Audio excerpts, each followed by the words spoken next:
You're listening to Civic Media. You can tune into any of our live shows on any radio station across the state with the Civic Media app. Find us in your phone's app store and listen anytime, anywhere.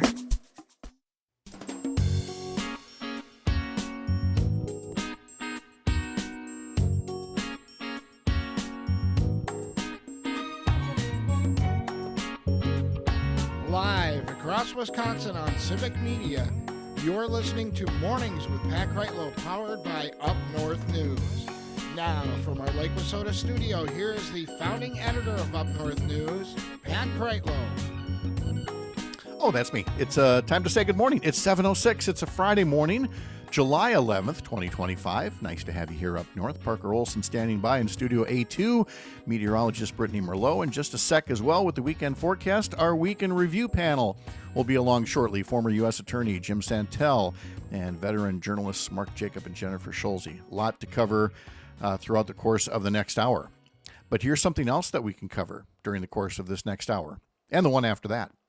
It's Free Ticket Friday. Yes, it's your chance to win a 4-pack of Milwaukee Brewers tickets to a specific game. In this case, use that keyword, send it to us through the Civic Media app. Text us before the end of the show at 9 a.m. You'll be in the running in this statewide contest for 4 tickets to Sunday afternoon's game against the Washington Nationals. So if you can go to a Brewer game Sunday afternoon, this is the contest for you. Our keyword for the show this morning for a 4-pack of Brewers tickets for Sunday's game is ball. B-A-L-L. One winner will get a 4-pack of club-level seats. So get that Civic Media app from your Apple Store, your Google Store, wherever. Find one of the stations on the app and use the text button to send the keyword ball to be entered in. And then listen later in the day to Jane and Greg, Tom Hartman, Todd Alba, and Maggie Dawn for more chances to win on this Free Ticket Friday. Let's see. We've got Brittany here. Yeah, yes, we do. This is from the text line from Jim Brookfield. Always nice to hear Brittany's radio voice providing an accurate statewide forecast. I feel connected to my friends up north. Southeast forecasters usually ignore most of the state and always overemphasize not to change your plans, even when it's pouring. So thank you, Jim, for that. Brittany's going to tell you if it's going to pour, you should change your plans. But that's only if we're going to get that pour. I had the thing last night with Todd Alba where we did the fair, and we're going to do it again today from 2 to 4. Cool. And then the original plan was to take Todd out on the lake, get on the pontoon and go. But, there was the chance of scattered showers everywhere. There'd be a cloud over you. 5 miles over this way, you could see a cloud was raining on somebody. 5 miles over there, the sun is shining, you know.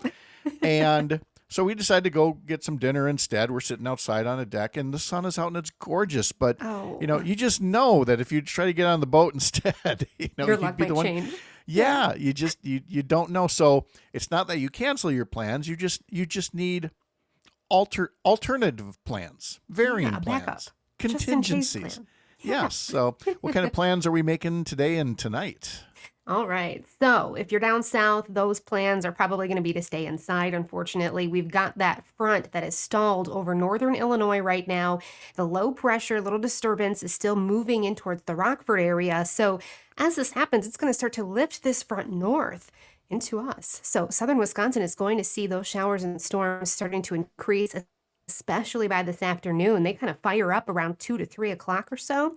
Now, this is far, far southwest. And this is going to ride the state line and in towards Janesville, Madison area, Milwaukee, too. Actually, Janesville and Milwaukee, you're in a slight risk for these storms to be severe. And if they are severe, there are chances for a tornado. There was some yesterday down in Illinois with this rotation, and some strong winds are possible, and also hail, too. So that's the risk from Janesville through Milwaukee this afternoon and evening. And also statewide, still heavy, heavy rain. There's a ton of moisture that these storms can tap into. So even as far north as Park Falls or Eau Claire, you could still get under a storm tonight, and it could still dump a quick 1 to 3 inches of rainfall. This is a heavy, heavy rain. Getting it in an hour, an inch and a half in an hour. That's what they saw down in Madison yesterday. Streets were flooded, sewers overflowing, trees were knocked down. There was also a tree I saw on top of a house. And this was by Wanakee. So a lot going on. And even in towards Rockford, they had about 3 inches rapidly, plus more on top of it.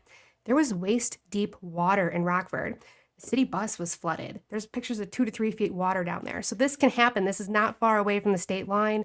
This can happen this afternoon for us. Hopefully it won't, but be prepared. Northland area, still you can get a storm underneath you, but your chances are a little bit less. Those will be much more wide scattered.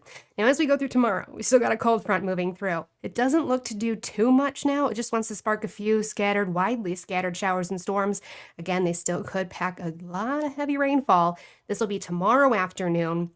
Then the front has cleared us for Sunday and Monday. We'll stay dry. We'll stay sunny. It'll actually be comfortable on Sunday. It starts to get more humid as we go into Monday. My goodness. So much to track here. But people definitely appreciate it. There's a lot in the mailbag here today for Rob from Tigerton. Good morning from Tigerton. It's sunny and 62, 5/100ths of an inch of rain last night. Yesterday I mowed 4 yards in the Tigerton area. Today I need to get 2 more mowed. Now we've just got a hodgepodge in the mailbag here, going back to last hour. I use a CPAP machine. I have since 2019. I can tell a big difference when I use it compared to falling asleep on my recliner. This is National French Fry Day, so he makes note that he will have French fries with his fish fry tonight. Ooh. He says the corn is really growing now, so we're going to have some corn sweat with the humid weather. It's been a mad dash for farmers to get the second crop of hay in. I can testify. They got that second crop off in a hurry here earlier this week. But I got to tell you this. The folks all around Courier Newsroom, all around the country, we occasionally get on a video call, a Zoom or whatever you use. And there's people from all over the country.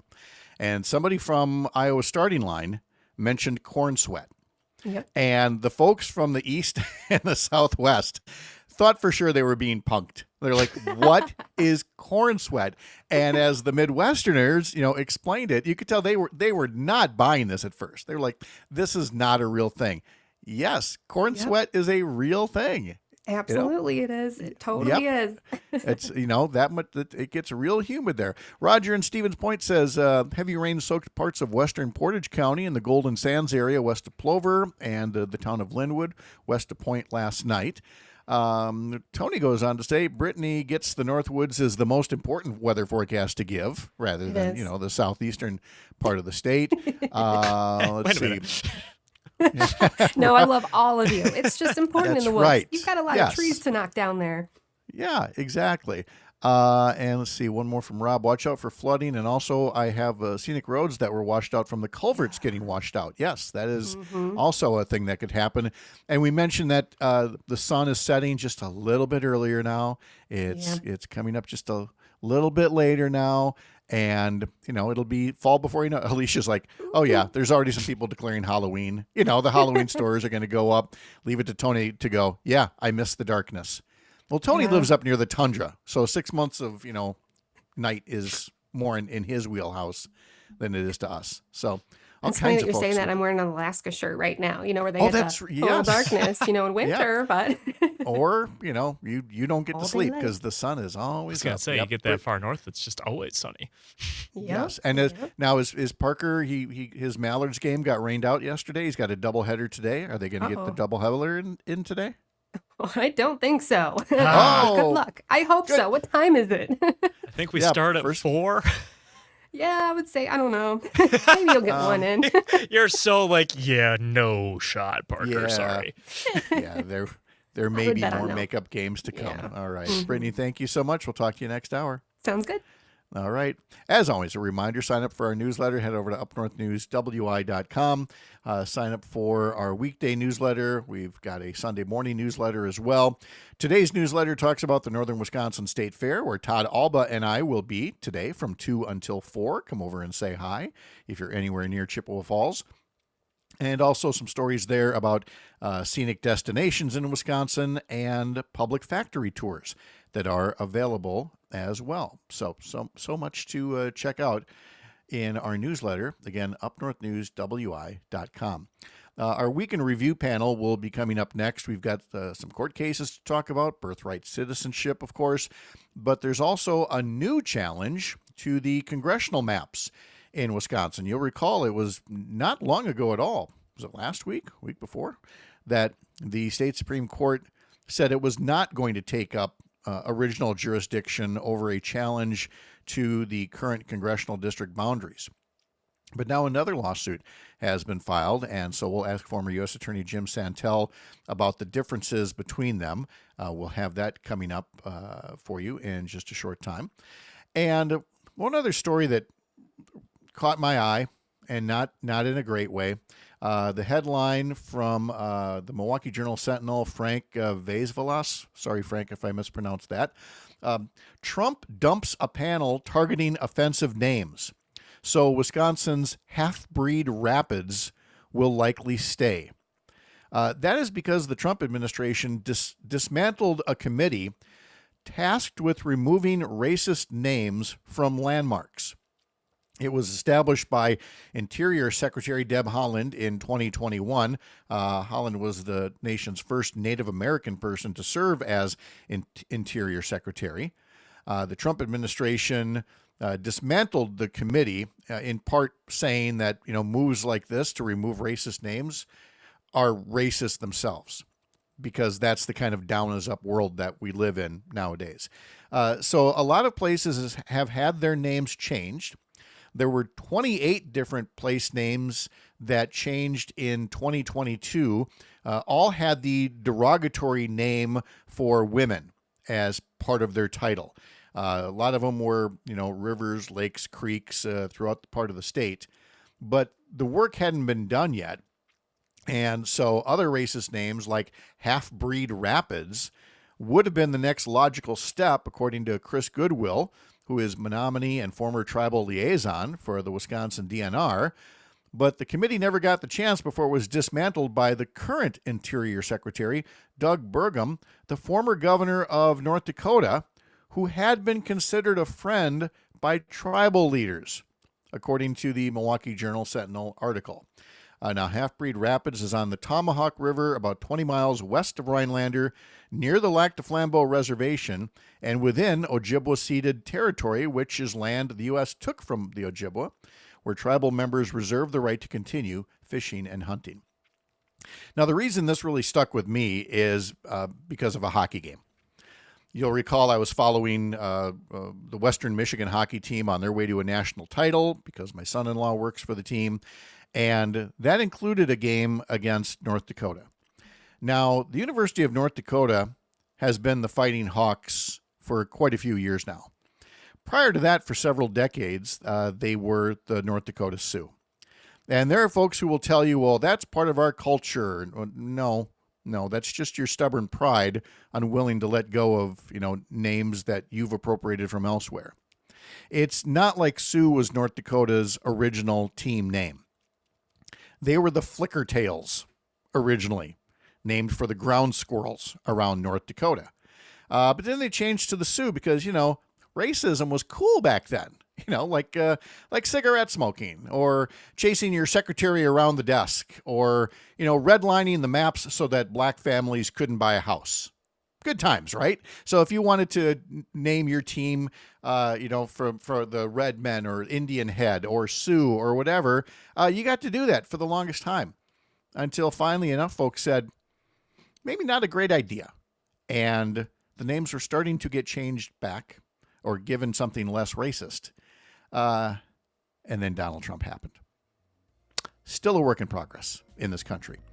Our Week in Review panel is coming up. A local update next for some of you, and we'll continue on these mornings powered by Up North News on the Civic Media Radio Network.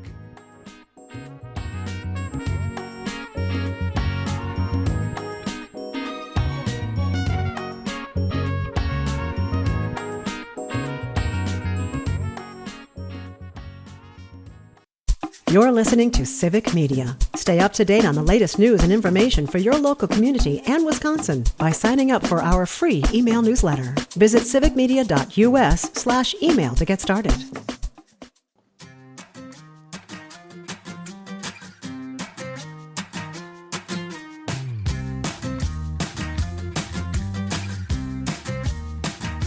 Once again, it is Free Ticket Friday here at Civic Media, so you just text in the keyword before the end of the show today, and we've got a pretty good response here. Now, these are game-specific, so it's 4 tickets, great seats, but they're for Sunday afternoon's game against the Washington Nationals. If you can go to Sunday afternoon's game and want to be in the running in this statewide contest, text the word BALL, B-A-L-L, before 9 o'clock and the end of the show, and you will be in the running for those tickets.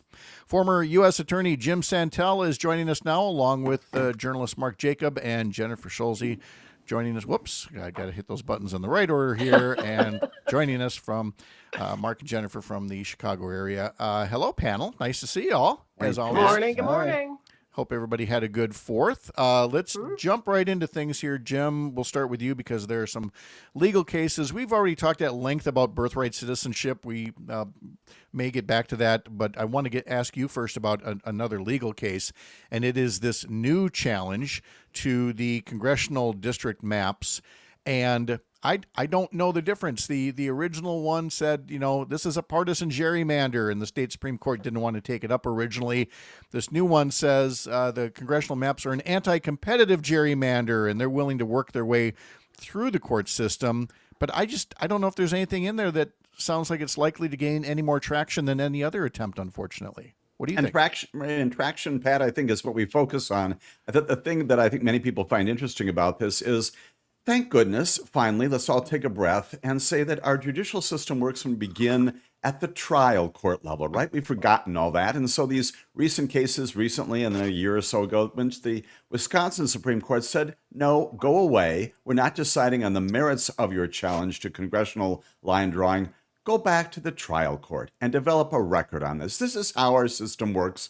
And so there should be some sense of embracing what the Supreme Court did last week, the Wisconsin Supreme Court, and saying, go back to the court and come up as you normally did. Maybe there's a lesson there for our federal Supreme Court also. It's taking all these emergency applications, leapfrogging over same kinds of things at the federal level. That's number one. The second part of this is exactly what you noted, which is this is premised upon sort of a related theory. It's not racial gerrymandering, which plainly is in violation of the Voting Rights Act. And again, it may not be partisan gerrymandering, which the federal courts have said that they will not take attention to. But it does talk about competitive gerrymandering. And so it is a new, not new theory, but a new concept. The notion is that in the candidates for the 8 districts, the maps were enacted, the median margin of victory is close to 30 percentage points. So they're looking overall, Democrats, Republicans alike. That's a significant portion of this. And beyond that, I find it interesting that this is being brought by a bipartisan group of who? Business leaders. And that, too, is interesting because why do we have a court system? And for many, many reasons, to vindicate rights and interests, but also to send to the world the notion you come to Wisconsin and you will get contracts enforced. You can go into litigation and get arrangements for employment situations addressed.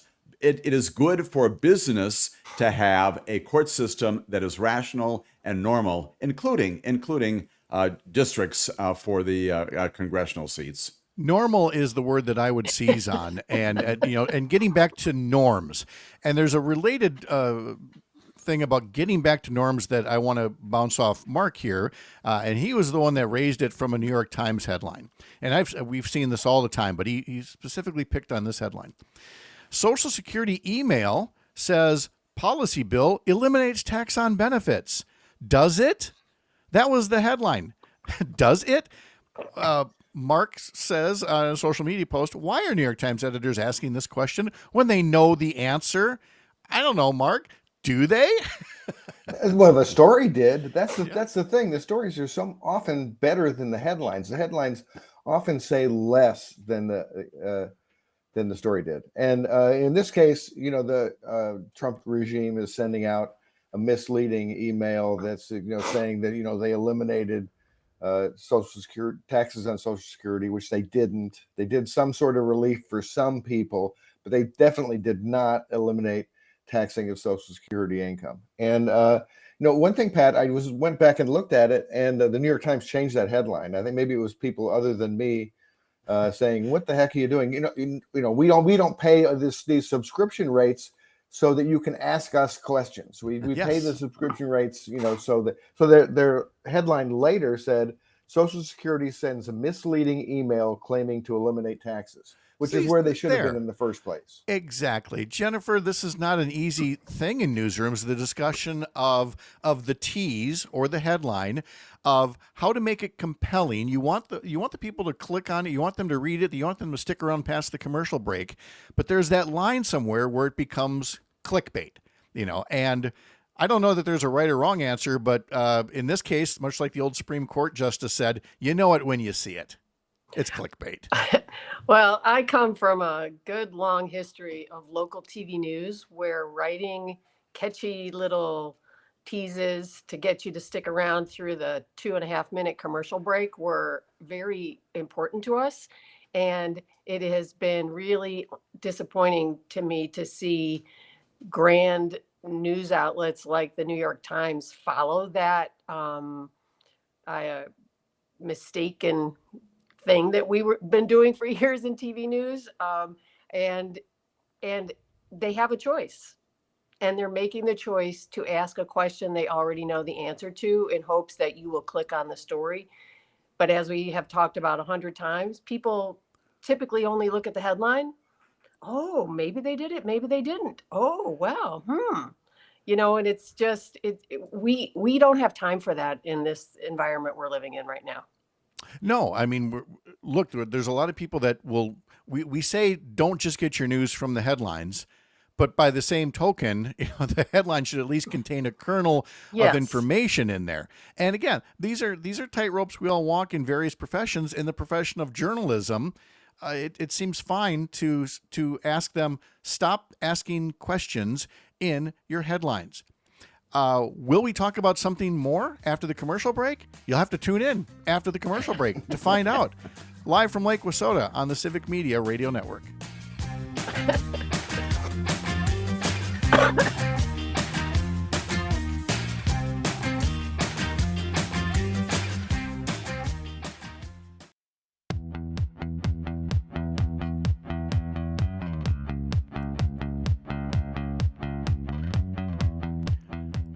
The Milwaukee Brewers were off yesterday. They start a 3-game series at home against the Washington Nationals this evening. Coverage begins at 6:35 on several Civic Media stations today, tomorrow afternoon, Sunday afternoon, and then it's time for the All-Star break. But before that time, there is this series, and if you would like to win 4 great seats, 4 great tickets to the Sunday afternoon Brewer game against the Washington Nationals, well, then text the keyword BALL, B-A-L-L, using the Civic Media app. You will be in the running for those tickets.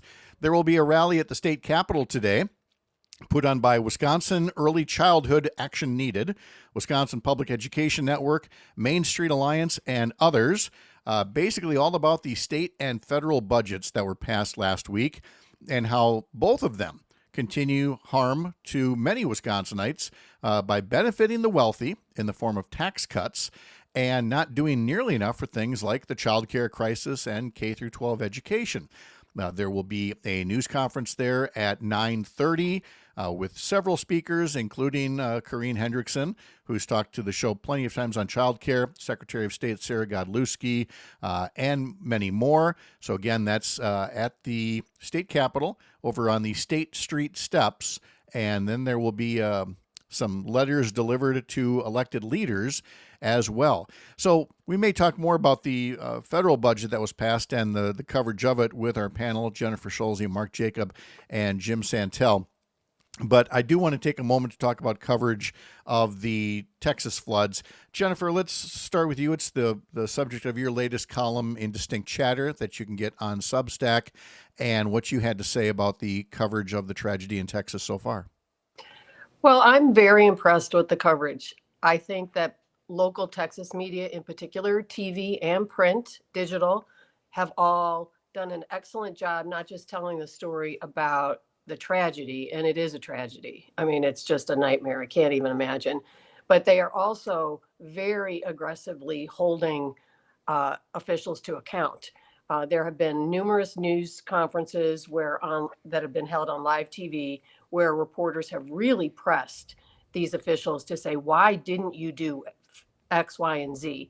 And That's really impressive stuff. And I would like to hope that that influences some of the coverage we see today in Texas when the pool travels with Trump from DC. And then we'll have the opportunity to ask a lot of those questions, because these local TV reporters have really been pushing for answers in a way that we do not see in our national media, frequently the ones covering Trump. Well, that takes us to the national media, Mark. and Chuck Todd, who is doing Chuck Todd things, who posted and was completely roasted, I would dare say annihilated on social media for this post. The tragedy in Texas could have been avoided if both sides stopped playing politics and better prepared our communities for extreme weather disasters. I examine how the political discourse has become a virus. If we sounded an alarm for both sidesism, we'd go deaf blaring this one, Mark. Yeah, well, yeah, and when you actually look at the facts, it's these extreme weather disasters, which we're seeing more and more of, are happening because we're not taking climate change seriously. Well, what side is taking climate change seriously and what side is not? I mean, this is not like just partisan bickering. This is one side deciding to eliminate all these programs, for clean energy and double down on fossil fuels because, those are the donors that make money, and the other side trying to actually deal with a climate crisis. But no, it's both sides are doing this and that. Plus, also, I mean, it's clear now that local Republican officials, I mean, it's not because they were Republicans, because they're local officials who decided not to spend money on an early warning system because it cost too much. So, that's what they decided. They made a calculated decision.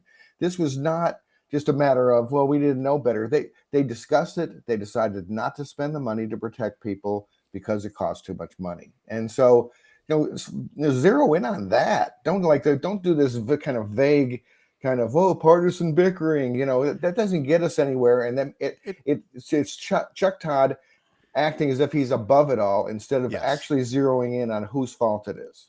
It's marketing. It's his marketing shtick now, is to try to, rise above it all. But that means there's times when, again, both sides aren't 50-50. And if you're afraid to call it so, I mean, what good is your marketing position? We have spoken already this morning about birthright citizenship. But Jim, as a former U.S. attorney, I'd like your explanation will probably sound better than mine as far as why the case is now a class action case, because I think to the layperson, they heard that the U.S. Supreme Court made a ruling, and in their mind, especially the way some media, I think, portrayed it, was that President Trump can go ahead and try to ignore the Constitution in terms of birthright citizenship. That's not actually what the Supreme Court said, and a federal district judge this week took it to that next level, making it a class action suit. Why? I think it's fascinating as a legal matter, fascinating simply as an American news item, too. We recall that when the Supreme Court decided not to decide on birthright citizenship, it is still unresolved, this very clear issue. They said that national injunctions can no longer happen. One judge cannot impose her or his will on the entire nation. Okay, we can argue about that. And there may be times when it's appropriate, maybe times when it's not appropriate. What they did also say, in addition to staying this order until July 27, tick-tock right now here in America, they also said, but you've got other remedies here. You can do a class actions, which basically identifying large groups of people who have commonality in their facts, commonality in the law, and bring them together. And by certifying that class, you may be able to do the same thing. Well, within moments of the Supreme Court's issuing that decision, sure enough, class actions get filed, the lawsuits anyway, and this particular judge in New Hampshire says, okay, that's fine, I can do that, and it's arguably brilliant. What he says is, I am now going to certify a class of virtually everybody who was affected by the president's executive order way back on January 20th, and that includes in particular the babies of people, of women and men, obviously born since the time of the executive order. He certifies the class and says, all of you who otherwise would be citizens today, I am certifying your class, and as to that class, I am now imposing a national injunction. And so it is fascinating. The judge says, you told me I can do this. I've done it. I preserved America once again. It's going up to the First Circuit Court of Appeals, may end up before the Supreme Court again. But it just underscores once again, why doesn't the Supreme Court simply say what we all know, which is the 14th Amendment grants you a right for citizenship if you're born here. That's Yes. been the law for 100 years. Say that, Chief Justice Roberts, right? How is this still a thing? Right, Exactly. right, And right. Jennifer, you just heard the explanation of a former U.S. attorney. And as you know, in this era of sound bites, I mean, it is a serious challenge to reporters, whatever the level of experience, to convey all of these nuances of the legal system. And I'm not saying that you or I have the correct answer to it, but for the love of all things holy, maybe run your copy by somebody with some legal experience before you pop off on this subject. Oh, Pat, I don't know. I think you might be asking too much there. I do think a lot of these stories are very complicated, but they also can be boiled down very simply. And what somewhere in the press gets stuck somewhere in the middle, right? They try to tell the story without going too far so they don't offend their corporate owners and get on the wrong side of Trump. But then, so they never land in a place where they just say what actually happened. And I find that particularly frustrating. Do you use the phrase, maybe you do it a different way, but I've often heard the phrase said to reporters, tell it to your mom. In other words, instead of writing all the legalese and the jargon, if you got on the phone with your mom, what would you say? You wouldn't say, no offense, Jim, you wouldn't say everything that you said for 90 seconds there. You'd say the Supreme Court did this. And it just, I don't know if you have a similar way that you express that to beginning journalists. I think that is an excellent lesson. And that is, in fact, how people are taught about journalism. Tell me what you're trying to tell me. Tell it to me in one sentence. What is the story here? Get to the nut of the story. Okay, that's where we're going with this story. And in fact, I think we try too hard not to do that because of all these other sensitivities that are now in the atmosphere. Yeah. And Mark, you were a front page editor for the Chicago Tribune. I mean, you know how you have to work so hard to make it concise, not just the headline, but the lead. Yeah, well, I feel like a lot of journalists are writing for other journalists, or they're writing for their sources, and that becomes a real problem. That they're writing defensively, and politicians want them to write defensively. That's why you get so much criticism of the news media by politicians who are being covered. They'll have their press person call after every story and explain to them why it's wrong. There's this pressure campaign. And not just by Republicans. When I was a Metro editor at the Tribune in Chicago, Rahm Emanuel was all over us all the time.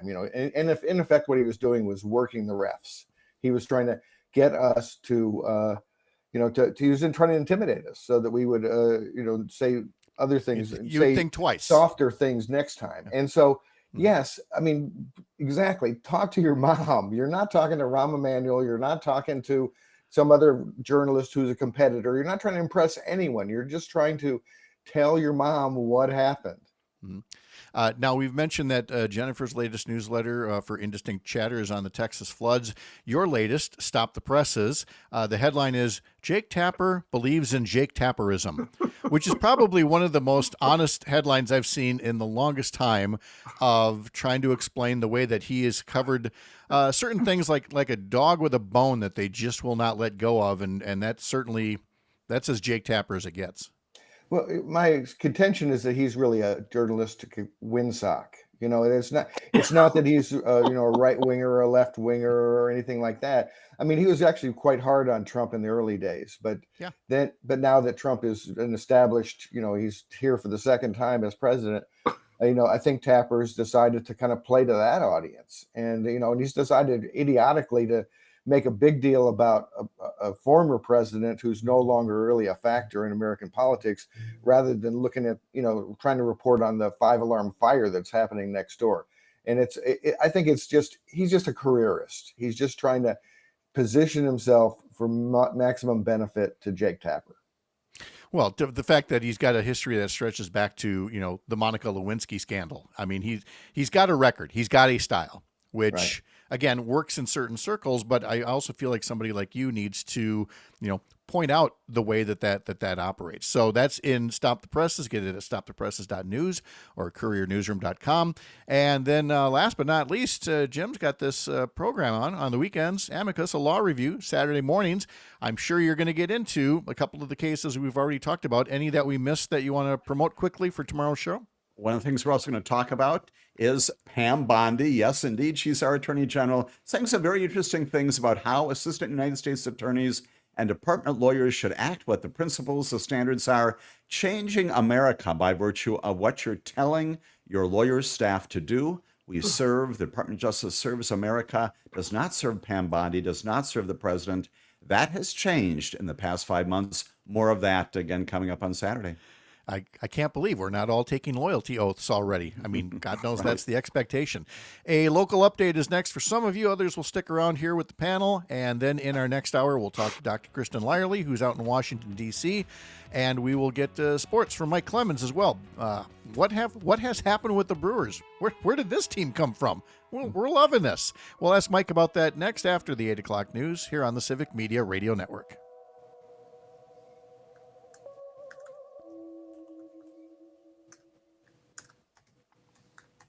You're listening to Civic Media. Find the latest news, information, and archives of all your favorite shows on the Civic Media website, civicmedia.us.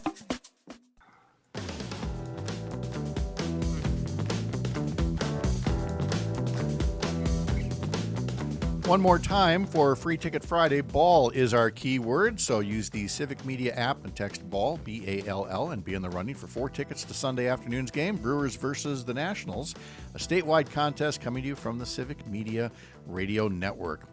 Former U.S. Attorney Jim Santel is here, along with journalist Mark Jacob and Jennifer Schulze. And let's see, Jim, you will also be the guest co-host, at least in the 4 o'clock hour on the Maggie Dawn Show, coming up a little later. And we've noticed such changes already from the Biden administration. I mean, far too many to spend time with. But one that the Biden administration really had was a focus on consumer rights and consumer protection. And obviously things are a little bit different now, at least according to an appeals court judge in a case that you're tracking, making things just a little bit more complex once again for the consumer. Right. The Federal Trade Commission had passed a rule that basically said if you're going to subscribe to subscriptions, memberships, those kinds of things, you got to make it just as easy for people to get out from under those. You can't go through 5 or 6 different hoops. And they had proposed that as a consumer friendly. It's a small thing, I suppose, given our other challenges in life these days. But the Fourth Circuit Court of Appeals just decided to block what's called the click to cancel rule. Let's not make that more easier for consumers to do that. The rule was set to take effect on July 14th, no more. We'll see what happens. It's a small blip, if you will, in an otherwise interesting world. But appeals court's saying, nope, you got to keep those difficult mechanisms in place. Such a different time that we live in now. And Jennifer, I know that you've written about the coverage of Zohran Mamdani, the Democratic nominee for mayor of New York. And the New York Times, again, at a leader in journalism in so many ways, but in so many other ways, such frustration, and that includes their coverage of this mayor's race. What's the latest controversy on that? Well, it seems to be ongoing, frankly, but the latest is that they rushed a story that seems to have violated even their own policies about sourcing. They used an anonymous source and only shared his screen name, although he was well known, and he's a far right-wing race science supporter. And they ran this story, and the framing of it is just that Mamdani did something wrong, instead of saying he's got a very interesting racial background. He's multi-ethnic and he grew up in Uganda, and there was no place to say all that in a college application, and how many people are like him and have these same challenges. Instead, they did this story like, oh no, he did this terrible thing when he was 19, applying to a school that he did not get into, I want to point out. And then the follow-on explanation for it was, well, Christopher Rufo the right-wing wingnut was chasing the same story, so we had to get there first. Just absolutely absurd.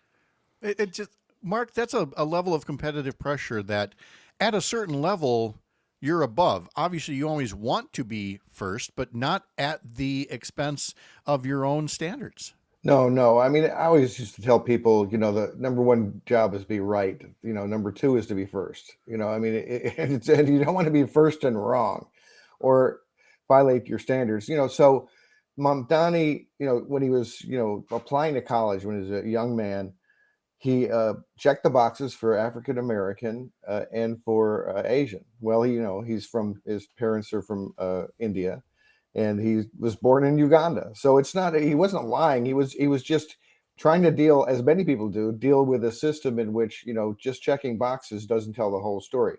But this information wouldn't even be public, except that a right-wing hacker went into the Columbia system and stole the information. And then it gets to the New York Times through that person, and the New York Times, just as Jennifer said, used his screen name, his internet name, rather than his real name, even though they knew it. It was bizarre, Jennifer. I thought that the New York Times said, well, you can, in effect, they were asking the readers to check out the guy and figure out who he was, because for some reason they wouldn't say who he was. It was crazy. It was ridiculous. It's almost like they made a deal with the guy. Right. Like, we're not going to name you, so give us this info. Everything about that story was wrong, and their response to it since then is wrong. There's a quote from someone at the New York Times in a leadership position saying, well, everyone's talking about it, so we must have been right. I'm sorry, but no. No, that's not how this works. But again, we're getting away from norms. For example, media companies that would back their newsrooms when they haven't done anything wrong. But Mark, CBS is that much closer, or its corporate owners, to making a deal that's going to make Donald Trump look like he was right when he was complaining about CBS News, when he was wrong, but he's still going to win. And it's not because of the newsroom, it's because of the corporation.